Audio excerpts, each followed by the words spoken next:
Welcome everyone on my YouTube channel English ज्ञान lovers. दोस्तों, आज के इस वीडियो लेक्चर में इंग्लिश लिटरेचर से रिलेटेड टॉपिक है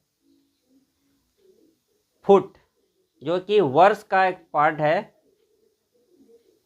उसके बारे में बताने जा रहे हैं। ये बहुत ही इम्पोर्टेंट टॉपिक है जिस पर बहुत ही कम लोग ध्यान देते हैं, तो बने रहिए हमारे साथ। तो फुट को जानने से पहले व्हाट इज़ फुट, ये फुट होता क्या है। जनरली ये फुट का यूज जो है पोइट्री में किया जाता है, पोएम में। और फुट को जानने से पहले जो हमें जानना चाहिए वर्स क्या होता है। वर्स क्या होता है? वर्स एक कविता को कहते हैं या छंद को कह सकते हैं हम, या कविता की लाइंस जो होती है उसे हम वर्स बोलते हैं। तो वर्स का मतलब होता है कि कोई भी एक ऐसी कविता की लाइन जो पूरी तरह से मेट्रिकल हो। मेट्रिकल का मतलब है छंद से, छंदों में बंधी हुई हो, उसे हम वर्स बोलते हैं। तो जानते हैं फुट क्या होता है। What is foot and what is syllable. Foot और सिलेबल दोनों का एक दूसरे से संबंध है। फुट को जानने से पहले आपको सिलेबल को पता होना चाहिए कि सिलेबल क्या होता है। सिलेबल हम कहते हैं एक शब्द के भाग को। जैसे कोई भी एक शब्द है वो कितने भागों में बटा है, मतलब उसमें कितनी वॉवेल साउंड आ रही हैं। जैसे एग्जाम्पल कोई भी एक हम वर्ड लेते हैं बोल्ड, BOLD, बोल्ड। तो इसमें जैसे वॉवेल तो दो हो गए, ओ हो गया, और वॉवेल तो इसमें एक ही है। लेकिन कभी कभी क्या होता है कि कुछ शब्द में साउंड तो वॉवेल की कई आ जाती हैं, लेकिन साउंड आने का मतलब ये नहीं कि उसके कई पार्ट हो गए, कई सिलेबल हो गए। ऐसा नहीं होता है। सिलेबल एक ही माना जाएगा। जैसे बोल्ड है, बोल्ड में एक ही सिलेबल माना जाएगा। जैसे सम, SOME, सम, तो सम में ओ वॉवेल है और ई वॉवेल है, लेकिन साउंड एक ही निकल रही है, सम, SOME, सम, एक ही सिलेबल हुआ है। तो सबसे पहले आप देखिएगा syllable. A sound of vowels is called syllable। जो वॉवेल की जो साउंड होती है उसे हम सिलेबल कहते हैं। अब साउंड कितनी है? जो भी साउंड होती है नंबर ऑफ साउंड्स कहते हैं। किसी पर्टिकुलर वर्ड में कितनी वॉवेल साउंड्स निकल रही हैं उसे हम सिलेबल कहते हैं। एग्जाम्पल के तौर पर देखिएगा, a sound of vowels is called syllable. Bold, यहाँ पर जब हम बोल्ड को उच्चारण करते हैं तो एक ही आवाज़ निकलती है, बोल्ड, बोल्ड, एक ही साउंड निकल रही है। दूसरा देखिए इंग्लिश, यहाँ पर तो एक ही साउंड निकली है, बोल्ड। यहाँ पर देखिए इंग्लिश, तो इंग्लिश एक साउंड हो गई, इंग, दूसरी साउंड हो गई लिश, ये दो साउंड हो गई, इंग्लिश। तो दो साउंड का मतलब हो यहाँ पर ये दो सिलेबल हो गए हैं। इस शब्द में कितने सिलेबल हुए हैं? दो सिलेबल हुए हैं इंग्लिश में। अब बोल्ड में कितने सिलेबल हुए हैं? बोल्ड में एक ही सिलेबल हुआ है। ऐसे DOME, डोम, डोम में देखिए जो वॉवेल है ओ भी वॉवेल है और ई भी वॉवेल है।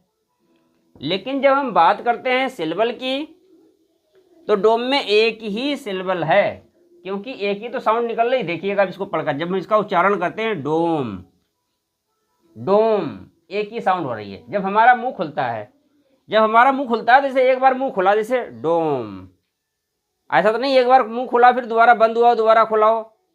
केवल एक ही बार मुंह खुला। जब एक ही बार मुंह खुलता है किसी वर्ड को बोलने में तो एक सिलेबल होता है। या मान लो हम इसको ऐसे समझ सकते हैं सिलेबल को, जैसे हमने कहा डोम, एक ही वर्ड हुआ है। अब हमने दूसरा उच्चारण लिया यहाँ पर वर्स, दूसरा वर्ड है वर्स। वर्स में देखिए यहाँ पर ई वॉवेल है और ई, और दूसरा फिर ई वॉवेल है। लेकिन जब हम इसका उच्चारण करेंगे तो नंबर ऑफ वॉवेल जो है वो एक ही आएगी। जब इसको बोलेंगे वर्स, VERSE, वर्स। तो सिलेबल वो होता है जिसमें नंबर ऑफ वॉवेल साउंड्स आती हैं, ना कि number of vowels. Number of vowels से हमें कोई लेना देना नहीं है, नंबर ऑफ साउंड से मतलब होता है। कि उसमें कितनी साउंड निकल रही हैं। तो वर्ड्स में एक ही साउंड निकल रही है, डोम में एक ही साउंड निकल रही है। अब इंग्लिश में देखिए यहाँ पर इंग्लिश 2 साउंड निकल रही हैं। एक वर्ड हम और लेते चलिए, ब्यूटीफुल। तो देखिएगा ब्यूटीफुल में 3 सिलेबल हैं। कैसे 3 सिलेबल हैं? जब हम देखो उसको बोलेंगे तो देखिए तालियों से हम एग्जाम्पल बता रहे हैं। ब्यूटीफुल, कितनी बार तालियां बजी? 3 बार। फिर देखिएगा ब्यूटीफुल, 3 तालियां बजी 3 बार, तो 3 सिलेबल हुए हैं, मतलब ब्यूटीफुल। क्योंकि इस शब्द को 3 भागों में बांटा गया, शब्द 3 पार्ट्स में बटा हुआ है, तो इसमें 3 सिलेबल हो गए हैं। तो सिलेबल का मतलब होता है शब्द, जो शब्दांश होता है, शब्द कितने यूनिट में बटा है उसे सिलेबल कहते हैं। तो एक तो ये तरीका हो गया, तालियों से आप पहचान सकते हो कि इस पर्टिकुलर वर्ड में कितने शब्द हो गए हैं। जैसे देखिए इंटेलिजेंट, इसमें इंटेलिजेंट 4 सिलेबल हो गए हैं इसमें। इंटेलिजेंट 4 बार तालियां बजाएं, इंटेलिजेंट। और इसे अगर हम अपनी साउंड से पहचानना तो साउंड से भी पहचान सकते हैं। देखिए हमारा जब मुंह खुलेगा तो 4 बार मुंह खुलेगा, बंद होगा। देखिएगा मेरी तरफ आप ध्यान से,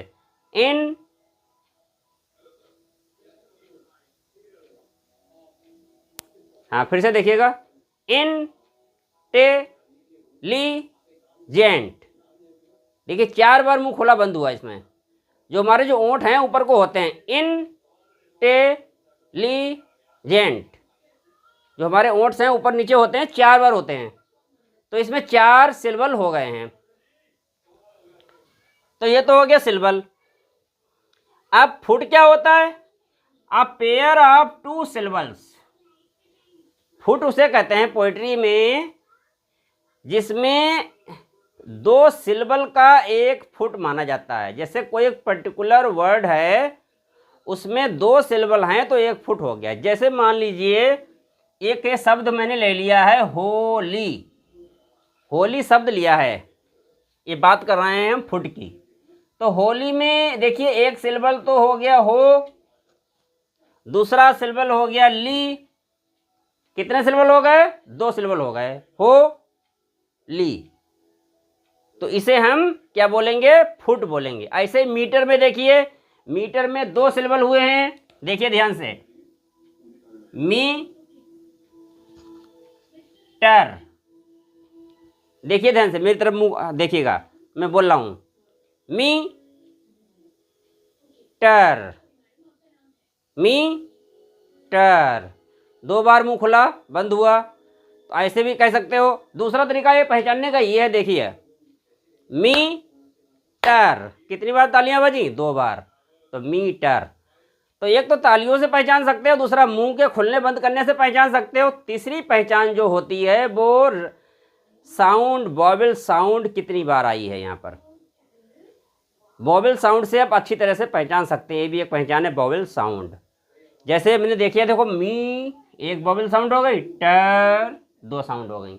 ये वॉवेल साउंड निकल रही है। मी में बोलते हैं वॉवेल साउंड, टर में वॉवेल साउंड, तो 2 वॉवेल साउंड हो गई है, मीटर। अब आता है मीटर होता क्या है एक्चुअली, ये भी समझ लीजिए किसे कहते हैं, मीटर क्या होता है। तो pattern of stressed and unstressed syllable,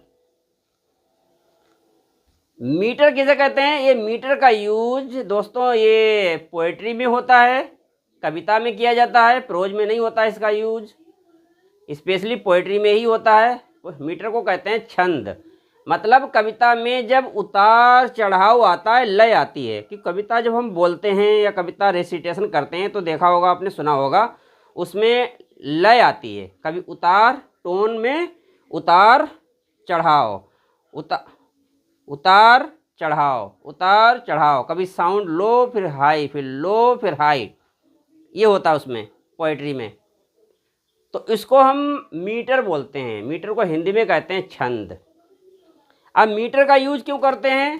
poet generally जो पोएट होते हैं, पोएम्स कंपोज करते हैं, कविता लिखते हैं, तो उसे मीटर में इसलिए लिखते हैं ताकि जो उसकी जो लय है वो बनी रहे, जो रिद्म है वो बनी रहे। तो मीटर होता क्या है? मीटर एक प्रकार का रिदमिक कॉम्बिनेशन होता है, एक रिदमिक कॉम्बिनेशन ऑफ वर्ड्स या सिलेबल्स। तो मीटर में क्या है? पैटर्न ऑफ स्ट्रेस्ड, इसमें स्ट्रेस्ड सिलेबल होते हैं और अनस्ट्रेस्ड सिलेबल होते हैं। अब उसे हम बोलते हैं मीटर। जैसे देखिए, पहले होगा आवेक, तो ये क्या है? स्ट्रेस्ड है, यहाँ पर स्ट्रेस आ रहा है। देखिए हम बोलते हैं आवेक, आवेक।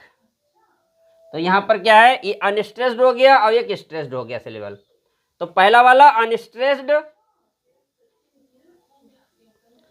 तो स्ट्रेस्ड और अनस्ट्रेस्ड सिलेबल हो गए हैं, उसे हम बोलते हैं जो है मीटर। ऐसे देखिए, होली, हो में क्या स्ट्रेस है और ली में स्ट्रेस नहीं है। तो हो हमारा कैसा हो गया? स्ट्रॉन्ग जो है सिलेबल। और ली कैसा हो गया? Week syllable. वीक सिलेबल का मतलब होता है हो, ये तो हो गया स्ट्रॉन्ग, क्योंकि यहाँ पर जो है स्ट्रेस दिया जा रहा है हो पे, और ली पर स्ट्रेस नहीं है, ली एकदम बोल दिया ली अनस्ट्रेस्ड है। तो ये होता है मीटर में स्ट्रेस्ड और अनस्ट्रेस्ड सिलेबल होता है, और कभी अनस्ट्रेस्ड और स्ट्रेस्ड होता है। ऐसे दूसरा देखिएगा, मीटर।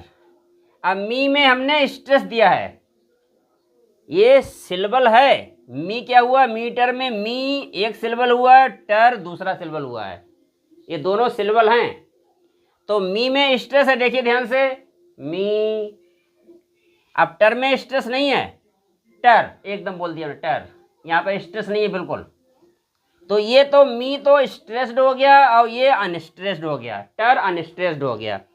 तो स्ट्रेस्ड और अनस्ट्रेस्ड, तो ये होता है मीटर।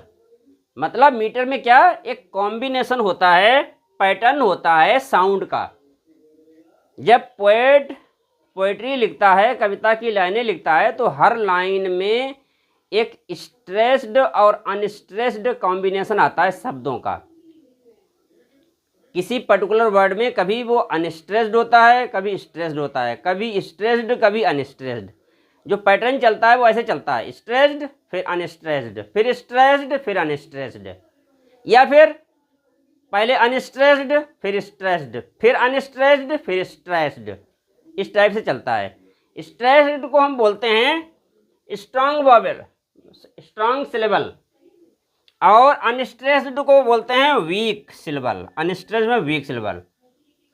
तो ये रहा जो है, मैंने इसमें आपको बताया इस वीडियो में केवल कि फुट क्या है, सिलेबल क्या है, मीटर क्या है। अब अगले वीडियो में हम आपको बताएंगे कि जो फुट होते हैं वो होते कितने प्रकार के होते हैं। आपने सुना तो होगा, पढ़ा भी होगा कि monometer, dimeter, trimeter, tetrameter, pentameter, hexameter, octameter, आपने सुने होंगे। ज़्यादातर जो पोएट्स ने जो पोएम्स लिखी हैं वो पेंटामीटर में लिखी हैं। पेंटामीटर में क्या होता है? 5 होते हैं, 5 स्ट्रेस सिलेबल और 5 अनस्ट्रेस सिलेबल।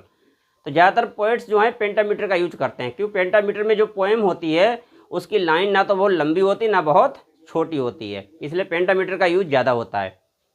और मोनोमीटर होता है, मोनोमीटर में तो पोएम लिखना पॉसिबल नहीं होता, क्योंकि मोनोमीटर में केवल 2 ही सिलेबल हुए हैं, तो इसका मतलब एक ही शब्द आएगा। 2 ही सिलेबल हुए हैं तो लाइन बहुत छोटी हो जाएगी, इसलिए ज़्यादातर पोएट्स जो हैं पेंटामीटर का यूज करते हैं। ट्राईमीटर का भी होता है, ऐसा नहीं है, ट्राईमीटर का भी होता है, लेकिन मोनोमीटर का तो बहुत ही रेयर है यूज उसका।